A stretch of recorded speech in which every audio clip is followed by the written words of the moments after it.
Lottie stepped down from the stagecoach into the dust of redemption, a town that felt like a final judgment. The name was a bitter joke. There was no redemption here, only the end of the line.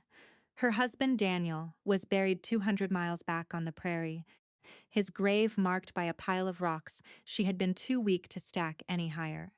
The last of their money had paid for her passage here, to this place he'd spoken of like a promised land. All she had left was a worn carpet bag and a hollowness in her chest so vast the prairie wind seemed to blow right through it. She spent her last 2 bits on a room in a boarding house that smelled of boiled cabbage and regret.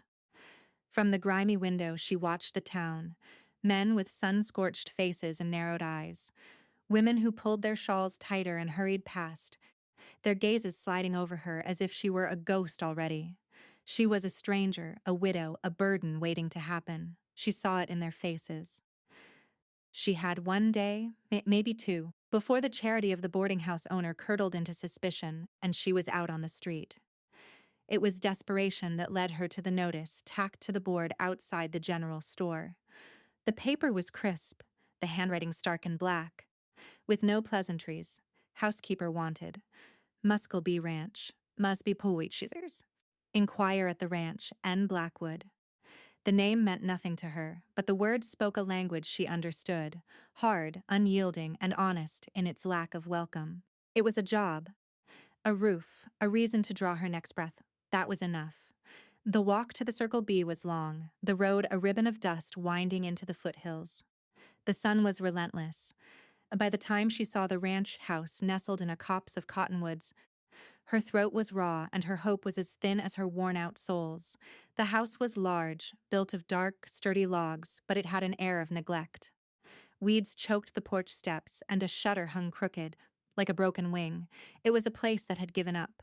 As she approached, 2 small figures darted out from behind a rain barrel, shrieking with a wildness that was more animal than boy. They were thin, filthy, their hair matted with dirt and burrs. They stopped dead when they saw her, their eyes wide and hostile. Before she could speak, the screen door slammed open. A man filled the doorway, and Lottie felt her breath catch. He was tall, broad-shouldered, with a face that looked like it had been carved from the unforgiving landscape around them. Dark hair, a jaw tight with something that might have been anger or just years of holding things in, and eyes the color of a stormy sky. He was Nate Blackwood. Power rolled off him like heat from a blacksmith's forge. He looked at her, then at her carpet bag, and his expression hardened. "What do you want?" His voice was low and rough, like stones grinding together. Lottie lifted her chin, refusing to be intimidated by the desolation of the place or the coldness in his eyes. "I saw your notice, for the housekeeper." He looked her up and down, a slow, dismissive appraisal that made her feel the thinness of her dress and the dust on her face. "You don't look like you can handle much." "I can handle more than you know," she said, her own voice quiet but firm. It was the truest thing she had ever said. He was silent for a long moment, his gaze unwavering. The 2 little boys peeked out from behind his legs, watching her with a feral curiosity. The last one ran off after 3 days. Said the silence was worse than the work. "I'm not afraid of silence," Lottie replied. He finally gave a curt nod, stepping aside. "The work starts now. Supper for 3. The kitchen is through there. Don't burn the bacon." He turned and walked away toward the barns without another word, as if the matter was settled, as if he hadn't just handed her a lifeline. Lottie watched him go, then took a deep breath and stepped over the threshold into the dim, messy house. She had a place. For now, it was a start. The inside of the house was worse than the outside. A film of dust covered every surface. Dishes were piled in a basin of greasy water. A half-eaten loaf of bread sat on the table, crawling with ants. It was a home without a heart, a place where people existed but did not live. The 2 boys, who she learned were named Sam and Thomas, watched her from the doorway, their faces smudged with identical expressions of suspicion. Sam, the older one, looked to be about 7, Thomas maybe 5. They were miniatures of their father, all sharp angles and guarded eyes. Lottie didn't try to talk to them. Words wouldn't work here. Action would. She rolled up her sleeves, found the pump outside, and began the long work of bringing order to the chaos. She scrubbed the dishes, scoured the pots, and swept the floor until clouds of dust billowed out the open door. She found potatoes and onions in the root cellar and a slab of salt pork. As she worked, she felt the boys' eyes on her, tracking her every move. They didn't offer to help, but they didn't run away either. They just watched, silent sentinels in their own broken kingdom. By the time Nate returned at dusk, the kitchen was transformed. It was clean, for one, but it was more than that. A fire crackled in the hearth, casting a warm glow on the scrubbed wooden table. The air, which had smelled of stale dust and neglect, now smelled of frying salt pork and coffee. Lottie had found a half-empty sack of flour and made biscuits, clumsy ones without proper tools, but they were hot and smelled of home. Nate stopped in the doorway, his big frame seeming to shrink for just a second. He looked around the kitchen, his stormy eyes taking in the clean surfaces, the organized shelves, the waiting meal. Lottie couldn't read his expression. It wasn't gratitude. Not yet. It was something closer to confusion, as if he'd walked into the wrong house. The boys were already at the table, their hands and faces scrubbed clean. They looked smaller without their armor of grime. He sat down without a word, and they ate in a silence that was thick and heavy. Lottie served them, then took her own plate to a small stool by the hearth, giving them the illusion of privacy. She could feel his gaze on her, heavy and questioning. He was a man who had built walls around himself so high he couldn't see over them. He had hired a housekeeper, a pair of hands. But the smell of baking bread, the sight of his clean children at a clean table, these things were not part of the transaction. They were something else, something dangerous. She was a disruption to his carefully managed grief. After the meal, she cleaned again. The boys, full and drowsy, watched her for a while before Sam took his little brother's hand and led him up the stairs to bed. It was a gesture of such tender, weary responsibility that it made Lottie's heart ache. When she was done, Nate was still at the table, nursing a cup of coffee, his big hands wrapped around the mug. "There's a room at the back," he said, not looking at her. "It's small. It will be fine," she said. "Wages are $10 a month, plus board. That's fair." He finally looked at her, his eyes searching her face for something. "Why are you here?" "Mrs. I don't know your name. It's Lottie. Lottie Hale," she said. "My husband died on the trail. This was as far as our money got me." She didn't offer more. The frontier didn't reward stories of sorrow, it rewarded endurance. He nodded slowly, a flicker of something, understanding, maybe even respect, in his eyes. "The work is hard." "I told you," she said, meeting his gaze. "I'm not afraid of work." He stood, the scraping of his chair loud in the quiet room. "Breakfast is at dawn." He turned and walked out, leaving her alone in the warm, clean kitchen. Lottie sank onto the stool, the exhaustion of the day washing over her. She was a stranger in a grieving man's house, a caretaker for two wild, wounded boys. It was an impossible task, but as she looked around the small space she had carved out of the chaos, she felt a flicker of something she hadn't felt since Daniel's last breath. It wasn't hope, not yet. It was purpose. The days fell into a rhythm. Lottie rose before the sun. Nate was already gone to the barns. She would start the fire, make the coffee, bake the bread. The boys would tumble downstairs, still wary, but drawn by the smells from the kitchen. She learned their habits. Sam was the quiet one, his eyes holding a sadness too old for his years. He was the protector. Thomas was the wild one, his energy a frantic attempt to outrun the silence in the house. He was the one who tested her, leaving muddy boot prints on her clean floors, hiding the dish rags, watching from a distance to see her reaction. Lottie never rose to the bait. She simply cleaned the mud, found the rags, and went about her work with a quiet consistency that seemed to baffle them. She didn't coddle them or scold them. She just was. A steady presence in their tumultuous world. She mended their torn shirts, her stitches small and even. She made them stew with dumplings that filled their bellies and made them sleepy. She started a small garden patch near the back door, turning over the hard-packed earth to plant the few seeds she'd carried with her. Thyme, chamomile, mullein, herbs for healing. Nate remained a distant, formidable presence. He ate the meals she prepared, wore the clean clothes she washed, and lived in the clean house she kept. He spoke only when necessary, his words clipped and practical, but she saw him watching.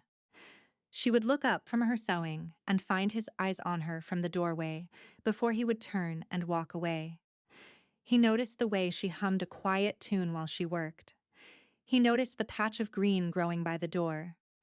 He noticed the way his son's ends had stopped looking quite so much like frightened colts. The change in the boys was slow, almost imperceptible at first. It began with Thomas. He would linger in the kitchen, watching her knead dough, his small face a mask of concentration. One day, she held out a small piece of dough for him. He hesitated, then snatched it, retreating to a corner to poke and prod it. The next day, he stood by her side. Sam was a harder wall to breach. He held his mother's memory like a shield. One afternoon, Lottie was airing out a trunk she'd found in the attic. It was full of a woman's things, a lace shawl, a book of poetry, a faded blue dress. She was folding them carefully when Sam appeared in the doorway. "That was Mama's," he said, his voice small and accusing. Lottie stopped, her hands gentle on the soft fabric of the dress. "She had beautiful things," she said softly. "I'm just making sure the moths don't get them." She didn't put them away. She simply treated them with a reverence that seemed to soothe the boy's raw heart. She showed him that she was not there to replace, but to preserve. The proving came on a cold autumn night, when the wind howled around the corners of the house. Lottie was woken by a sound that chilled her to the bone, a harsh barking cough from the boys' room, followed by a thin, desperate gasp for air. She was out of her bed in an instant, a candle in her hand. She found Nate already there, standing over Thomas's small bed, his huge frame rigid with terror. The boy was struggling for breath, his face pale in the flickering light.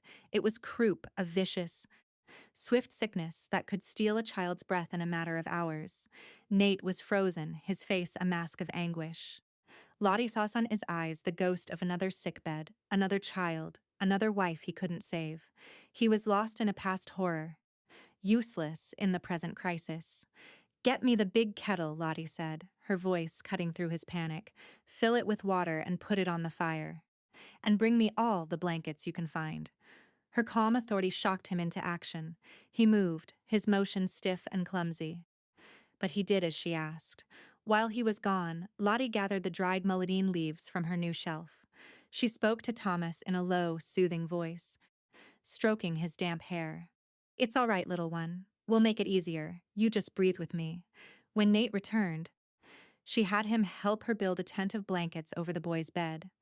They placed the steaming kettle inside, filling the small space with warm, moist air. She brewed a tea from the mullein and coaxed the boy to drink it, drop by painful drop. For hours they sat there in the close, steamy darkness. Lottie held the boy, murmuring to him while Nate watched, his face etched with a helpless fear she was beginning to understand was the core of him. He was a powerful man, a master of his land and his cattle, but against sickness, against the fragility of life, he was powerless, and it had broken him. Lottie was not powerless. She had her knowledge, her steady hands, her refusal to surrender. She sat with the boy through the long night, changing the hot cloths on his chest, whispering encouragements. Nate never left her side. He watched her work, his silence no longer one of distance but of awe. He was watching a quiet strength he didn't possess, a competence in the face of death that shamed his own paralysis. Toward dawn, the terrible barking cough began to soften. Thomas's breathing eased, the desperate, high-pitched wheeze fading into a more regular rhythm. Finally, he fell into a deep, peaceful sleep. The crisis had passed. Lottie, exhausted, leaned her head back against the wall, her body trembling with fatigue. Nate looked from his sleeping son to her pale, tired face. The candlelight softened the hard lines around his mouth. "How did you know what to do?" he asked, his voice rough with emotion. "My mother was a healer," she said simply. "She taught me the old ways. The plants know how to help, if you know how to ask." He reached out, his calloused hand hovering in the air for a moment before he gently touched her shoulder. It wasn't a gesture of intimacy, but of profound, unspoken gratitude. Thank you, he whispered. It was the first time he had thanked her for anything. In the quiet of the sick room, with the life of his child saved between them, something shifted. The wall he had built around his heart developed its first crack. He had hired a housekeeper, but a healer had saved his son. And he was beginning to realize he had no idea who this woman truly was. After that night, the house was different. The silence was no longer heavy with grief, but filled with a quiet respect. Nate still left before dawn and came back after dusk, but his presence in the house felt less like a storm cloud and more like a steady mountain. He started speaking to her more, asking about her day, about the boys. Small things, but they were the first stones in a bridge across the chasm that separated them. One evening, he came in from the range, his face grim with exhaustion and a long, ugly gash on his forearm from a barbed wire fence. He ignored it, heading for the coffee pot, but Lottie saw the way he favored the arm. She met him at the hearth, a clean cloth and a bowl of hot water in her hands. "Sit down," she said, her tone leaving no room for argument. He looked like he was about to refuse, but something in her steady gaze made him sink into a chair at the table. She cleaned the wound with practiced, her touch gentle but firm. He watched her, his jaw tight, as she stitched the skin together with a fine needle and thread from her sewing kit. He didn't flinch. He just watched her face, the way her brow furrowed in concentration, the softness of her expression in the lamplight. His ranch hands were rough men. They would have poured whiskey on it and called it done. Her care was something foreign. When she was finished, she wrapped the arm in a clean bandage. Their hands brushed, and a jolt went through them both. It was a spark of warmth in the cold, lonely landscape of their lives. Nate pulled his hand back quickly, clearing his throat. "It'll do," he grunted, but he didn't move away. He sat there, letting her finish, the two of them caught in a circle of lamplight that felt as intimate as a secret. The boys, healed and thriving under her care, began to orbit her like small planets around a sun. She taught them to read from the old book of poetry she'd found. She showed them which berries were safe to eat and which mushrooms would kill a man. She was giving them back their childhood, a piece at a time. One afternoon, she was in the barn, trying to gentle a new filly that was skittish and wild. The ranch hands had given up on her, but Lottie approached her slowly, humming a low tune, her movements calm and unthreatening. Nate came into the barn, stopping in the shadows to watch. He saw the way the horse's ears, which had been pinned back in fear, began to flicker and then swivel toward her.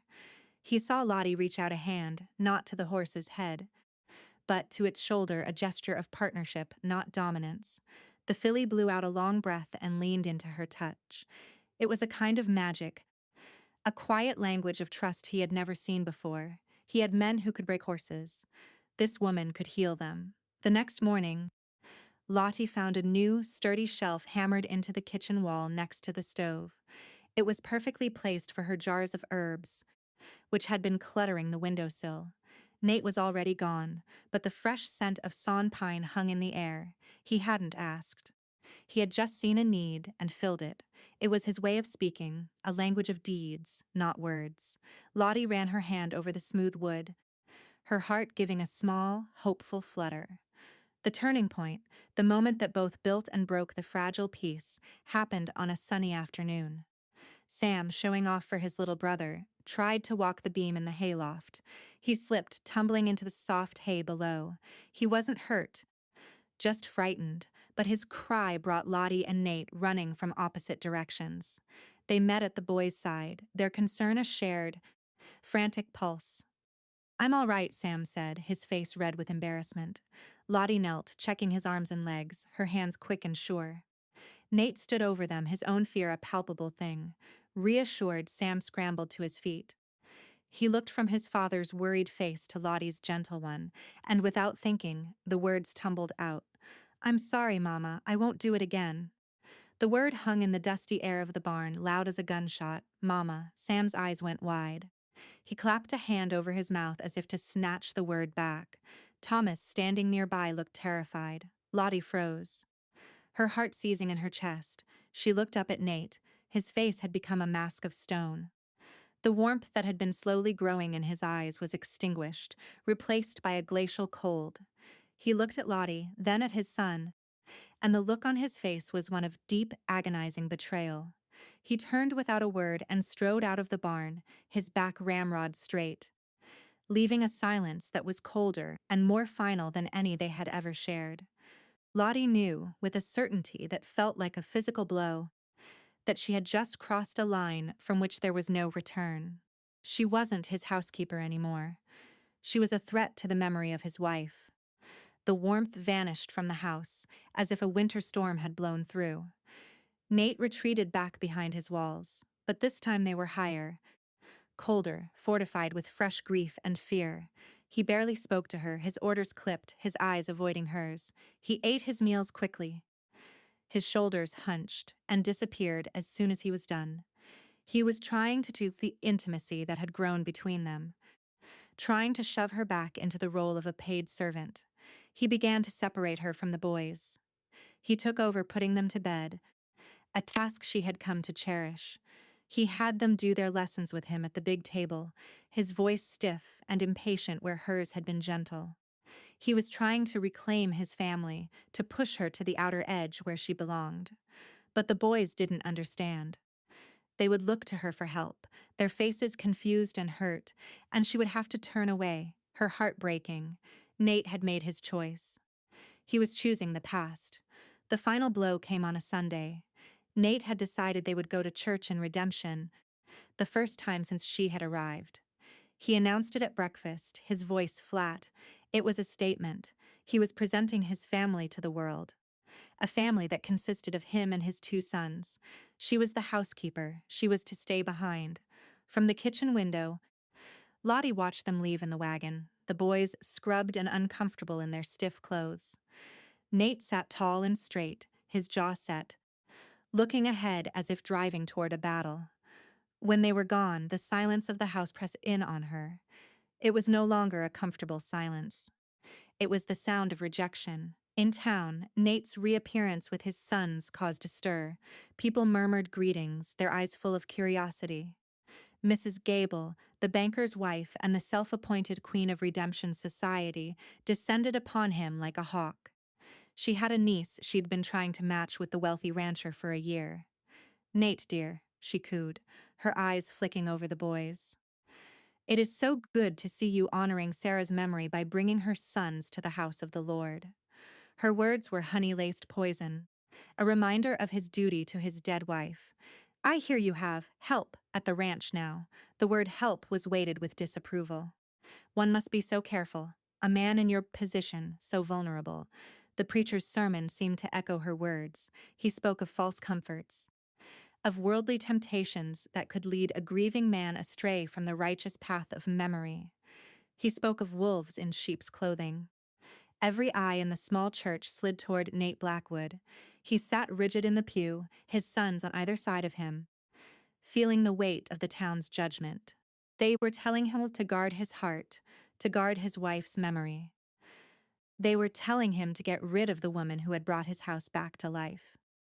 When he returned to the ranch that afternoon, he was a changed man. The conflict that had been raging inside him had resolved into a hard, cold certainty. He found Lottie on the back porch, mending one of Thomas's shirts. "We need to talk," he said, his voice devoid of all emotion. Lottie put down her sewing, her hands suddenly cold. She had known this was coming. "Your duties are to the house, Mrs. Hale," he began, using her formal name for the first time in months. "Cooking, cleaning, that is what you are paid for. The boys are my responsibility." He couldn't look at her. He stared out at the distant mountains. "I will not have them confused. They have a mother. Her name was Sarah." Each word was a careful, deliberate cruelty designed to wound, to push her away. He was telling her she was nothing more than the help, that the bond she had forged with his sons was a mistake, that the moments of warmth and understanding between them had never happened. Lottie didn't cry. She didn't argue. The hurt was too deep for that. She simply nodded. "I understand, Mr. Blackwood." She had been a fool to think this could ever be a home. She was a stray he had taken in out of necessity, and now she had become an inconvenience. She had brought life back to his house, and it had terrified him. He was more comfortable with ghosts. That night, in her small room, Lottie packed her carpet bag. It wasn't any fuller than when she had arrived. She had nothing to show for her time here but a mended heart that was now broken again. She couldn't stay. She couldn't bear to be a ghost in a house she had briefly made a home. She couldn't watch the light she had nurtured in the boys' eyes be extinguished by their father's fear. Leaving was the only kindness she could offer them now. She wrote a short note, her hand steady. "Thank you for the work. I am no longer needed here." She folded her last month's wages and placed them beside the note on the clean kitchen table. She wasn't owed it, not really. She was leaving before her month was up. She would walk to town before dawn and catch the morning stage, heading anywhere, anywhere but here. As she looked around the quiet, orderly kitchen one last time, a single tear traced a path through the flour dust on her cheek. She wiped it away angrily and slipped out the back door into the cold, pre-dawn darkness. Nate woke to a silence that felt wrong. It wasn't the usual quiet of the early morning. It was an empty, hollow silence, the kind his house had been full of before she came. A knot of dread tightened in his stomach. He got up and went downstairs. The kitchen was cold, the hearth swept clean but dark, and then he saw it. The note on the table, the folded moneys beside it. He read the words and something inside him shattered. "I am no longer needed here." It was a lie. He had never needed anyone more. And the money, the gesture of leaving the wages he had paid her, was a quiet accusation of his cruelty. She wasn't a thief, a gold digger, a woman of low character as the town whispered. She was a woman of such profound dignity that she would leave with nothing rather than stay where she wasn't truly wanted. He had driven her away. He had chosen ghosts over the living, and the cold reality of his mistake settled over him like a shroud. A cry from upstairs broke the spell. It was Thomas, a raw, familiar, barking cough. Nate's blood ran cold. He raced up the stairs to find the boy struggling for breath. His face flushed with fever, his eyes wide with panic.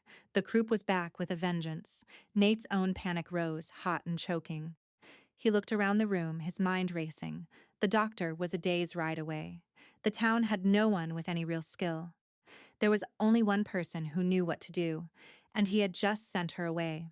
In that moment, the judgment of the town, the memory of his wife, the fears that had imprisoned him, they all burned away, consumed by the fierce primal terror of a father about to lose another child. He knew what he had to do. He sent his fastest ranch hand riding for the doctor, knowing it was a fool's hope, then ran to the barn himself. He threw a saddle on his best horse, his movements frantic but sure. He had to find her. He rode like a man possessed, his eyes scanning the dark ribbon of road leading to town. The sun was just beginning to crest the horizon, painting the sky in shades of bruised purple and pale gold. And then he saw her, a small, solitary figure walking steadily toward the sunrise, her carpet bag in her hand. He pulled his horse to a skidding halt beside her. She didn't look surprised to see him, only weary. Her face was pale in the dawn light, her eyes shadowed with a sorrow that mirrored his own. He swung down from the saddle, his chest heaving. He had ridden out with a dozen speeches in his head, commands, apologies, pleas. But looking at her now, all the words felt useless. Only the truth mattered. "Lottie," he said, his voice cracking. "It's Thomas. The fever is back. It's worse." He didn't order her to return. He didn't demand her help. He humbled himself. "I need you." Lottie looked at his face, stripped bare of its pride and anger, and saw only a terrified father. She saw the man beneath the walls. Without a word of reproach, without a moment of hesitation, she dropped her bag in the dust, took his offered hand, and let him pull her up onto the horse behind him. She wrapped her arms around his waist, pressing her face against his strong back, and they rode for home as if the devil himself were on their heels. The fight for Thomas's life was a desperate, silent battle. They worked together, a grimly efficient team. Lottie gave the orders, her voice low and calm, and Nate obeyed without question. They built the steam tent, brewed the herbs, and held the small, struggling boy for hours. The sun rose high in the sky, And still they worked, their world shrinking to the small, humid space beneath the blankets. Late in the afternoon, the doctor from Redemption finally arrived, his horse lathered. He bustled into the room, followed by a curious and concerned Mrs. Gable, who had heard the news and come to offer her particular brand of intrusive sympathy. The doctor examined Thomas, who was now sleeping, his breathing still shallow but even. He listened to the boy's chest, looked at the dregs of tea in the mug, and sniffed the herby steam still lingering in the air. He turned to Nate, then looked at Lottie, who stood exhausted in the corner. "Whatever you've been doing," the doctor said, his voice loud enough for Mrs. Gable to hear clearly, "it's saved him." The croup was closing his throat. Another hour, and I'd have been too late. This woman's remedies, they kept him alive. Mrs. Gable's mouth opened, then closed. She looked from the sleeping child to the weary woman in the plain dress, and for the first time she had nothing to say. The town's whispers, her own cruel insinuations, were silenced by the simple, undeniable fact of a life saved. She made a hasty excuse and fled, her public condemnation defeated by a private act of healing. With Thomas safe and the doctor gone, a profound quiet settled over the house. Lottie went out to the porch, her body trembling with a fatigue that went bone deep.